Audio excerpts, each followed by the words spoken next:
அனைவருக்கும் வணக்கம். நான் இன்று இளையோர்கள் வாழ்க்கையில் எதற்கு முக்கியத்துவம் கொடுக்க வேண்டும் என்பது குறித்து ஒரு கதை சொல்ல வந்திருக்கேன். ஒரு நாள் ஒரு ஆசிரியர் வகுப்புக்கு 2 கண்ணாடி ஜாடிகளோடு வந்திருக்காரு. மாணவர்கள் எல்லாரும் அதை பார்த்துட்டு ஆசிரியர் இந்த கண்ணாடி ஜாடிகளை வச்சு என்ன செய்ய போகிறாரு அப்படின்னு எதிர்பார்ப்போடு பார்த்துட்ருக்காங்க.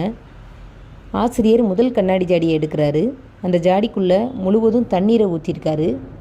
அதுக்கப்புறமா அதே ஜாடியில் மணலை போடுறதுக்கு முயற்சி பண்ணுறாரு.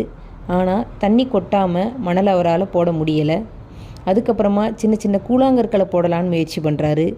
கூழாங்கற்களையும் அவரால் உள்ளே போட முடியலை. அதுக்கப்புறம் கடைசியாக பெரிய கற்களை போடுறதுக்கு முயற்சி பண்ணுறாரு. ஆனால் ஜாடிக்குள்ளே பெரிய கற்களை போடுறதுக்கு இடமே இல்லை. ஆசிரியர் மாணவர்கள்கிட்ட கேட்டிருக்காரு, என்னால் ஏன் பெரிய கற்களை உள்ளே போட முடியலை அப்படின்னு சொல்லி.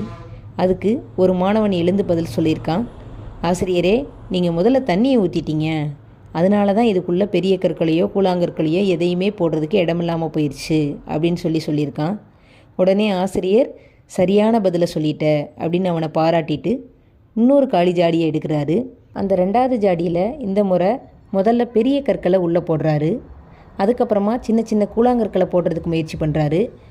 குறைந்த அளவு கூழாங்கற்கள் அதில் போய் அடைஞ்சிருச்சு. அதுக்கப்புறமா மணலை போடுறதுக்கு முயற்சி பண்ணுறாரு. மணல் மீதி இருக்கிற சின்ன சின்ன இடங்கள்லாம் நிரம்பிருச்சு. கடைசியாக அதே ஜாடியில் தண்ணீரை ஊற்றுறாரு. தண்ணீரும் மீதி இருக்கிற கொஞ்சம் இடங்களில் நிரம்பியிருக்குது. அனைத்து பொருட்களுமே அந்த ஜாடிக்குள்ளே இப்போ அழகாக அடங்கிருச்சு. இப்போ ஆசிரியர் மாணவர்கள்ட்ட சொல்கிறாரு, இந்த ஜாடி மாதிரி தான் நம்மளோட வாழ்க்கையும். பெரிய கற்கள் அப்படிங்கிறது நம்மளோட கல்வி, நல்ல ஒழுக்கம், தன்னம்பிக்கை, திறமைகள், ஆசிரியர்கள், பெற்றோர்கள், இது எல்லாத்தையும் குறிக்கும். சிறிய கூழாங்கற்கள் அப்படிங்கிறது நண்பர்கள், பொழுதுபோக்கு, விளையாட்டு, இந்த மாதிரி உள்ள விஷயங்களை குறிக்கும். மணல் அப்படிங்கிறது நம்ம வாழ்க்கையில் அதிக நேரத்தை எடுத்துக்கிற தொலைக்காட்சி, மொபைல் விளையாட்டுக்கள், இதெல்லாம் குறிக்கிறது. தண்ணீர் அப்படிங்கிறது குறைந்த முக்கியத்துவம் தேவைப்படுற மற்ற சிறிய விஷயங்கள். இந்த சின்ன சின்ன விஷயங்களுக்கு நம்ம முதலிடம் கொடுத்துட்டோம் அப்படின்னா நம்மளோட திறமைகளை வளர்க்க நேரமே கிடைக்காது. அதனால தான் முக்கியமானவற்றுக்கு முதல்ல இடம் கொடுங்க. உங்களோட திறமைகளை தினமும் வளர்த்துக்கோங்க. உங்களோட நேரத்தை சரியாக பயன்படுத்தி புதிய திறன்களை கற்றுக்கிட்டிங்கன்னா, தன்னம்பிக்கையோடு உழைச்சிங்க அப்படின்னா நாளைய இந்தியாவோட சிறந்த தலைவர்களாகவும், விஞ்ஞானிகளாகவும், ஆசிரியர்களாகவும், தொழில் முனைவோர்களாகவும் உங்களால் உயர முடியும். சரியான முன்னுரிமையோடு உழைத்தால் மட்டும்தான் வெற்றி நிச்சயம் உங்களை தேடி வரும் அப்படின்னு ஆசிரியர் சொல்கிறாரு.